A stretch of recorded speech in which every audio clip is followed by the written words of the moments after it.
মেদিনীপুর শহরের সুকান্তপল্লীতে জন্ডিসের বারবারন্ত। 1 নম্বর ওয়ার্ডে 24 জনেরও বেশি জন্ডিস আক্রান্ত। তারা খাবার জল থেকে সংক্রমণ বলেই আশঙ্কা করা হচ্ছে। স্থানীয়রা কি বলছেন একবার শোনাই আপনাদের। পরিবেশকে দূষণ মুক্ত রাখা হয়নি বলেই এইগুলো হচ্ছে। এখানে কোনো ড্রেনেজের কোনো ইয়ে নেই। দেখুন বদ্ধ জল হয়ে আছে, যেহেতু অবস্টাকেল করে দিয়েছে, ফলে এর মধ্যে মশার ডিম, মাছির ডিম 1 নম্বর। 2 নম্বর হচ্ছে বিশুদ্ধ পানীয় জলের অভাবের জন্য বা বিশুদ্ধ পানীয় জলটাও দূষিত হয়ে যাচ্ছে। যেখানে জল পায় সেখানে সংগ্রহিত করে, যদিও টিউবওয়েল থেকে করে, এর মধ্যে আর্সেনিক আছে কি আছে সে তো আর সাধারণ মানুষ আমরা বুঝতে পারবো না। ফলে তার মাধ্যমেই এসে হয়তো জল দূষিত হচ্ছে, জন্ডিসের জার মারছে, ডেঙ্গু মশা হয়তো কামড়াচ্ছে। আমার সঙ্গে রয়েছে শোভন। শোভন, মেদিনীপুর শহরের সুকান্তপল্লীতে এই পরিস্থিতি কেন? পুরসভার তরফ থেকে কেন কোনো ব্যবস্থা নেওয়া হচ্ছে না, যেখানে কাউন্সিলরের বিরুদ্ধে ক্ষোভ উগরে দিচ্ছেন স্থানীয় বাসিন্দারা? দেখো, একেবারেই কিন্তু এলাকার যারা বাসিন্দা রয়েছেন তারা বারবার একটাই অভিযোগ করছেন যে তারা কাউন্সিলরকে এই ব্যাপারে বারবার জানানো হয়েছে যে এলাকায় যে পানীয় জল, সেই পানীয় জল কিন্তু দূষণযুক্ত পানীয় জল এলাকায় সরবরাহ হচ্ছিল এবং সেই জল পানীয় জল খাওয়ার পরেই কিন্তু গত 1 সপ্তাহ ধরে এলাকায় কিন্তু এই জন্ডিসে সংক্রমণ ছড়ায় এবং প্রায় এখনো পর্যন্ত 24 জন জন্ডিসে আক্রান্ত হয়েছে এবং আরো 10 জনকে সন্দেহজনকভাবে তাদের নমুনা পরীক্ষার জন্য পাঠানো হয়েছে। এলাকায় যথেষ্ট আতঙ্ক রয়েছে এবং এলাকাবাসীদের একটাই প্রশ্ন যে বারবার কাউন্সিলরকে জানানোর পরেও কিন্তু কাউন্সিলর কোনো পদক্ষেপ গ্রহণ করেনি। যদিও কাউন্সিলরের বক্তব্য যে তিনি পৌরসভায় বিষয়টি জানিয়েছেন এবং পৌরসভা যথাযথ ব্যবস্থা গ্রহণ করেছে, তবে বিষয়টা একটু বিলম্ব হয়েছে, কিন্তু পৌরসভা যথাযথ ব্যবস্থা গ্রহণ করেছে। ইতিমধ্যেই কিন্তু আজকে এই ঘটনার পরেই কিন্তু এলাকায় স্বাস্থ্য দপ্তরের টিম যায় এবং সিওমএইচ সহ স্বাস্থ্য দপ্তরের আধিকারিকরা ঘটনাস্থলে যায় এবং সেখানে যারা স্বাস্থ্যকর্মী রয়েছে তাদেরকে সেখানে মোতায়েন করা হয়েছে এবং পাশাপাশি এলাকার যারা মানুষ রয়েছে তাদের চিকিৎসার ব্যবস্থা করা হয়েছে এবং জল, এই পানীয় জলের নমুনা সংগ্রহ করা হয়েছে যে কিভাবে এই পানীয় জল থেকে জন্ডিসে সংক্রমণ ছড়ালো সেটা খতিয়ে দেখা হচ্ছে স্বাস্থ্য দপ্তর এবং পৌরসভার তরফে।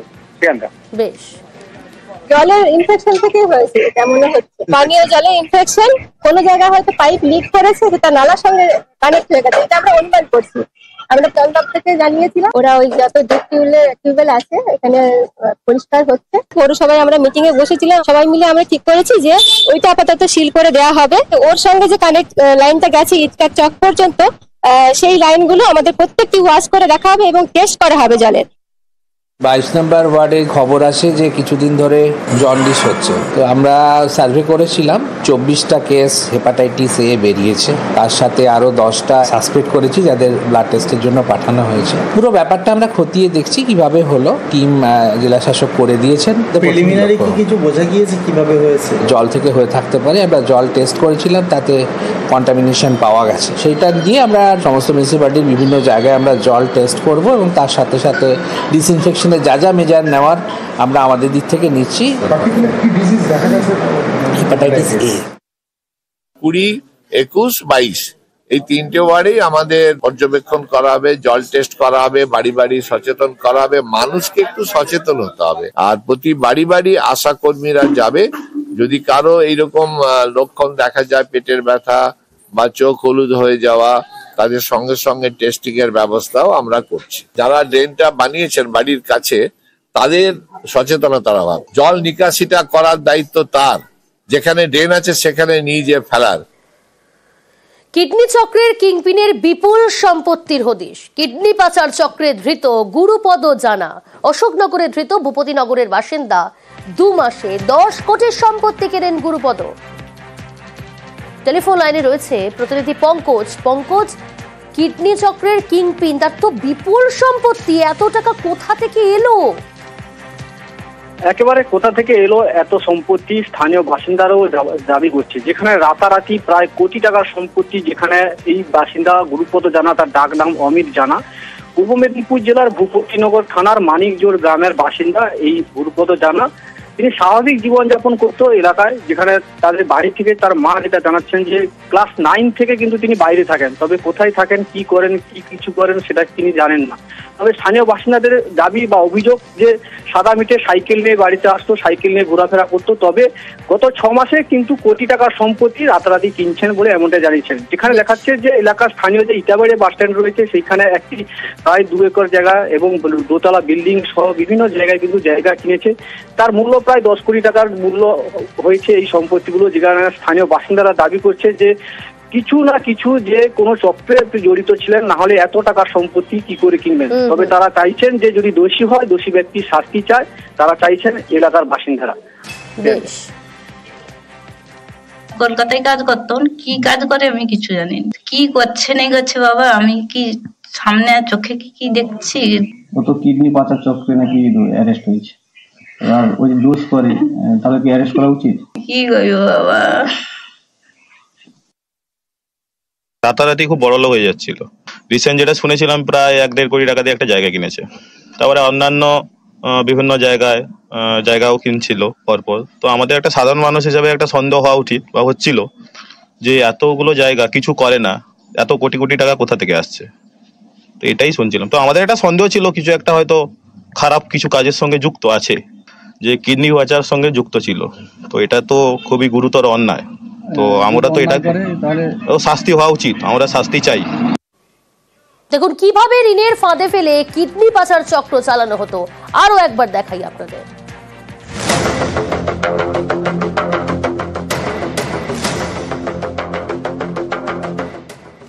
অভাবের সুযোগ নিয়ে চড়া সুদে ঋণ, মাসখানেক সুদ আদায়, তারপর সুদ আসল সুদের ব্যবস্থা করে দিতে কিডনি বিক্রির টোপ। সব ব্যবস্থা করে দেবে সুদের কারবারি। কিডনি বিক্রির পর আরও টাকার দাবি করে সুদের কারবারি। এমনই চাঞ্চল্যকর অভিযোগ উত্তর 24 পরগনার অশোকনগরে। গ্রেপ্তার সুদের কারবারি, ধৃতের নাম শীতল ঘোষ। অশোকনগরের যুবকের অভিযোগের ভিত্তিতে তাকে গ্রেপ্তার করে পুলিশ। যোগাযোগ করেছিল কচুয়ার একটা দিদির সাথে, সে আবার সেও বিক্রি করে এরকম শীতল ঘোষের টাকা শোধ করেছে। ওনার চাপে পড়ে আজকে আমার এই অবস্থা। আমার মতন অনেক ফ্যামিলির এরকম 12টা বাজে, আমি চাই না আমার মতন এরকম কারুর হোক। আমি কমপ্লেন করেছি, এবার আইন যেটা শাস্তি দেবে আমি সেটাতেই খুশি।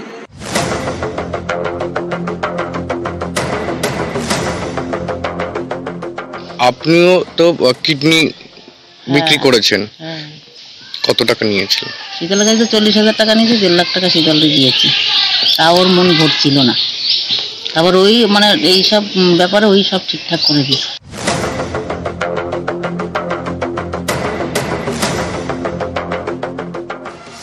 কিডনি পাচার করতে ঋণের ফাঁদ, ঋণ নিয়ে সর্বশান্ত পরিবার। এই সুযোগটাই কাজে লাগিয়ে কিডনি পাচারের অভিযোগ। গত বছরের মাঝামাঝি শীতল ঘোষের থেকে 60,000 টাকা ধার নেন অশোকনগরের যুবক। রোজ 600 টাকা করে সুদ দিতেন। এভাবে কয়েক মাসে 1,30,000 টাকা সুদ দেন বলে দাবি। তারপরেও আসল 60,000 টাকা বাকি। পেশায় দিনমজুর যুবকের পক্ষে আর টাকা দেওয়া সম্ভব হচ্ছিল না। অভিযোগ, যুবকের অসহায় অবস্থার কথা জানতে পেরে তাকে কিডনি বিক্রির টোপ দেয় শীতল।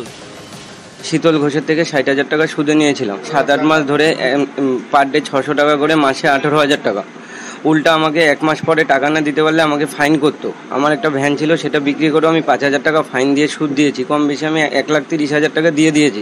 এবার ওনাকে গিয়ে ব্যাপারটা আমি বলি যে আমি এরকম চাপে আমি দেনা শোধ করবো কিভাবে। তখন উনি বলেন যে কিডনি বেচার লোক আছে, তুই যোগাযোগ করতে পারিস, ওইখানে যোগাযোগ করলে সব তো মুক্ত পাবি। এবার আমার সাথে উনি যোগাযোগও করিয়ে দেয়।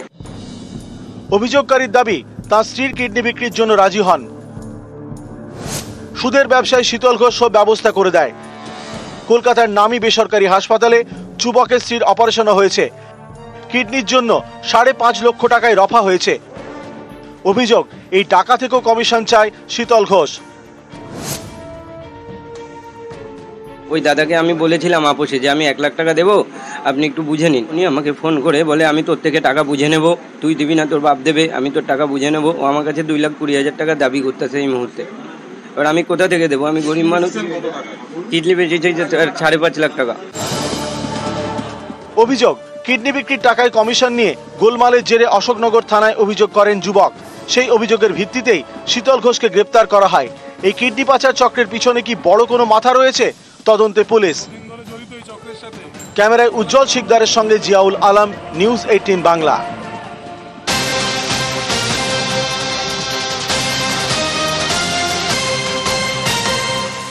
এদিকে চিনার পার্কে লুটপাটে ধৃত 5 জওয়ান, সিআইএসএফ জওয়ানদের বিরুদ্ধে এবার ব্যবস্থা নেওয়া হলো, কড়া ব্যবস্থা, বিভাগীয় তদন্তের নোটিশ। ধৃত 5 সিআইএসএফ জওয়ানকে এবার তাদের বিরুদ্ধে কড়া ব্যবস্থারও ডিটেল জানাবে অনুপ রয়েছে আমার সঙ্গে। অনুপ, কি ব্যবস্থা নেওয়া হলো এই ধৃত 5 সিআইএসএফ জওয়ানের বিরুদ্ধে? বাগমতী চিনারপাড়কে যে আইটি অফিসারের পরিচয় দিয়ে একেবারে যে প্রতারণা বা লুট বলা চলে, এই ঘটনায় কিন্তু ইতিমধ্যেই পুলিশের পক্ষ থেকে 5 জন সিআরপিএফ জওয়ান, তাদের মধ্যে একজন মহিলা, তাদের গ্রেপ্তার করা হয়েছিল। এই 5 জনের ভিতরে যারা ছিলেন তাদেরকে গতকাল যেমন পুলিশের পক্ষ থেকে গ্রেপ্তার করা হয়েছে, গোটা ঘটনা কিন্তু তারাই ঘটিয়েছিল এমনটাই কিন্তু পুলিশও স্পষ্ট করেছিল। কিন্তু এবার দেখা গেল যে সিআইএসএফ যে জওয়ান, সেই জওয়ানদের কিন্তু এবারে তাদের সাসপেন্ড করা হলো। তার পাশাপাশি সিআইএসএফ এর যে বিভাগীয় তদন্ত, সেই তদন্ত ইতিমধ্যে নির্দেশ দেওয়া হয়েছে এবং বলা হয়েছে পুলিশ যেহেতু তাদের গ্রেপ্তার করেছে, পুলিশকে সমস্ত রকম সহযোগিতা করতে হবে। এদের মধ্যে একজন ইন্সপেক্টর পরবর্তী অফিসার ছিলেন, তাকেও কিন্তু সাসপেন্ড করা হয়েছে। আর একজন মহিলা সিআইএসএফ জওয়ান ছিলেন, তাকে সাসপেন্ড। সব মিলিয়ে 5 জনকে ইতিমধ্যে তদন্ত করা হয়েছে, নির্দেশ দেওয়া হয়েছে। তারই পাশাপাশি পুলিশকে সমস্ত রকম সহযোগিতার নির্দেশ দেওয়া হয়েছে। কিভাবে চালানো হয়েছে এই লুটপাট দেখাবো আপনাদের সেই ডিটেল রিপোর্ট।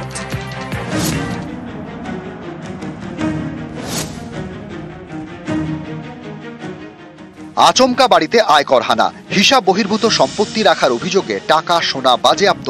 অভিযোগ, এভাবেই চিনার পার্কের এক প্রমোটারের ফ্ল্যাট থেকে লুট করা হয়। আয়কর অফিসার সেজে লুট করে কেন্দ্রীয় বাহিনীর জওয়ানরা। প্রমোটারের ফ্ল্যাট থেকে 25 ভরি সোনা এবং 3 লক্ষ টাকা লুট হয় বলে অভিযোগ। এই ঘটনা তদন্তে নেমে 8 জনকে গ্রেপ্তার করে পুলিশ। এদের মধ্যে 5 জন সিআইএসএফ জওয়ান, ধৃতদের একজন মহিলা জওয়ান। ওরা বলেছে কি আমরা আইটি থেকে এসেছি আর আপনার বাড়িতে রেড করতে এসেছি। তো হ্যাঁ, আর ওরা টোটাল 6 জন ছিল, 3 জন পুলিশ ইউনিফর্মে ছিল আর 3 জন সিভিল ড্রেসে ছিল। ওনারা এসেছিল দুটো ভেহিকলসের, একটা পিকআপ ভ্যান আর একটা বাইকের। তো পিকআপ ভ্যানের নাম্বারটা ট্রেস করে আমরা যে ড্রাইভারকে অ্যারেস্ট করলাম ফ্রম সাউথপোর্ট পিএস এরিয়া। এই ড্রাইভারকে হায়ার করানো হয়েছিল একটা মিডল ম্যানকে এই গাড়ি হায়ার করার জন্য বলা হয়েছে সিআইএসএফ এর একটা 3 স্টার অফিসার মানে ইন্সপেক্টর। এই সিআইএসএফ এর ইন্সপেক্টরকে অ্যারেস্ট করলাম ফারাক্কা থেকে। উনার সঙ্গে মানে সিআইএসএফ ইন্সপেক্টরের সঙ্গে और 4 জন সিআইএসএফ পার্সোনাল ছিল, একটা হেড কনস্টেবল, 2 কনস্টেবলস और एक लेडी कॉन्स्टेबल, सभी सर्विंग ऑफिसर। लेडी कॉन्स्टेबल যিনি 4 মাস আরজিকার এর সার্ভ করেছিল, RG Kar unit of CISF A serve করেছিল, উনাকেও অ্যারেস্ট করলাম পোর্ট এরিয়াতে। এখন পর্যন্ত 8 দিনের মধ্যে 8টা অ্যারেস্ট হয়ে গেছে। আয়কর অফিসার পরিচয়ে লুটের ঘটনা গত 17 মার্চের। পরের দিন আয়কর দপ্তরে গিয়ে প্রমোটারের মেয়ে জানতে পারেন আয়কর অফিসার পরিচয় দিয়ে তাদের বাড়িতে লুট করা হয়েছে। সিআইএসএফ জওয়ানরা প্রমোটারের বাড়ি লুট করলো কেন? পুলিশের দাবি, চিনার পার্কের প্রমোটার আরপি সিং মারা গিয়েছেন, তার প্রথম পক্ষের স্ত্রীও মারা গিয়েছেন। প্রথম পক্ষের মেয়ে দ্বিতীয় পক্ষের স্ত্রীর সম্পর্ক ভালো নয়। সম্পত্তি হাতাতেই লুটের ছক করে প্রমোটারের দ্বিতীয় স্ত্রী। সিআইএসএফ জওয়ান বন্ধুর সাহায্যে পরিকল্পিত লুটও হয়, যদিও শেষ রক্ষা হয়নি। आरती सिंह और विनीता सिंह এর মধ্যে যে সম্পত্তির জন্য যে ফ্যামিলি ডিসপিউটটা ছিল, ওই জন্য আরতি সিং আর আরতি সিং এর রিলেটিভস নে এই সিআইএসএফ ইন্সপেক্টরের সঙ্গে যোগাযোগ করলাম আর একটা ডিল করেছিল, এখানে একটা রেড করে যে সামানটা নিয়ে যাবে, যে ক্যাশ উনারা এই অফার ছিল অ্যারাউন্ড লাইক যে ক্যাশ ওখান থেকে পেয়ে যাবে উনারা 50-50 ডিভাইড করে নিয়ে নেবে বলে একটা ডিল করেছে। তো ও ডিলের জন্য ওনারা এই ফেক রেটটা অর্গানাইজ করে এখান থেকে এটা কন্ট্যাক্ট করে। এই ঘটনায় ইতিমধ্যেই 8 জনকে গ্রেপ্তার করা হয়েছে। বাড়ির প্রমোটারের দ্বিতীয় পক্ষে যিনি স্ত্রী তিনি সহ 5 জন সিআইএসএফ যারা কর্মী তারা গ্রেপ্তার হয়েছে। মিডলম্যান একজন গ্রেপ্তার হয়েছে, তার পাশাপাশি আরও একজন গ্রেপ্তার হয়েছে যিনি গাড়ির চালক। এই ঘটনায় শুধুমাত্র এই 8 জন নয়, পুলিশ জানতে পেরেছে আরও বেশ কয়েকজন কিন্তু এই ঘটনায় যুক্ত হয়, তাদের ইতিমধ্যেই খোঁজ করা হচ্ছে। ক্যামেরায় শরৎ বিশ্বের সঙ্গে অনুপ চক্রবর্তী, নিউজ 18 বাংলা, কলকাতা।